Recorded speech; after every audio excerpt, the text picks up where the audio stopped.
হাজার হাজার ঢাকা বিশ্ববিদ্যালয়ের সাধারণ শিক্ষার্থী আবরার ফাহাদের হত্যার বিচার চেয়ে কিন্তু রাজপথে নেমেছিল। সাদেক কায়েমকে আমরা কিন্তু সেদিন রাজপথে নামতে দেখি নাই। আমরা কিন্তু সাদেক কায়েম কিংবা ফরহাদকে দেখতে পাই নাই। তারা কোথায় ছিল জানেন? তারা ছিল আমরা যখন আবরার ফাহাদের হত্যার বিচার চেয়ে বিক্ষোভ মিছিল করে সাদেক কায়েম এবং ফরহাদরা কিন্তু বিক্ষোভ মিছিল করেছিল।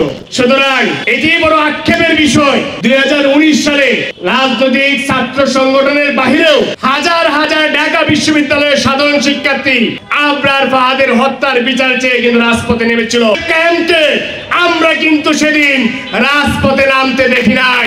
কেন নামেন নাই সেই প্রশ্ন তাকে করবেন। কেন কোনো ব্যানারে দেখা যায় নাই সেই প্রশ্ন তাকে করবেন। সেই ভালো উত্তর দিতে পারবে সে কোন ব্যানারে ছিল এবং কি এজেন্ডা বাস্তবায়নের জন্য ছিল। সেই প্রশ্ন উত্তর ফাহাদের আত্মার রুহের মাগফিরাত কামনা করছি। এবং সর্বশেষ এটি হচ্ছে যে যখন আবরার ফাহাদকে হত্যা করা হয়েছিল শুধুমাত্র একটি সোশ্যাল মিডিয়ার পোস্টকে কেন্দ্র করে, ভারতীয় আধিপত্যবাদ বিরোধী সেই পোস্টের কারণেই একটি ছেলেকে যখন নির্মমভাবে সারা রাত পিটিয়ে হত্যা করেছে, ঠিক তখন আমরা যারা রাজপথে দাঁড়িয়ে